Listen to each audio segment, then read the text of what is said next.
folks, Composter Greg here. I'm at Urban Roots behind the office, and I'm going to show you how to use the self-drop station. So first, you're going to arrive at Urban Roots.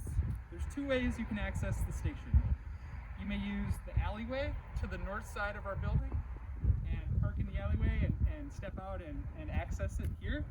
Or you may park along the street on Madison, walk up through the farm, and approach the station that way. Now when you come with your bucket, and you're going to keep your bucket. You're going to make your deposit in the bin here, and then please close the lid when you're done.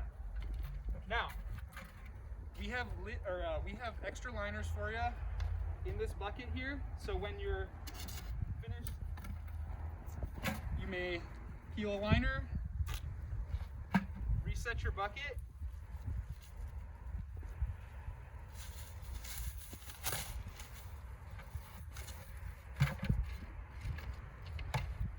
and keep living your life.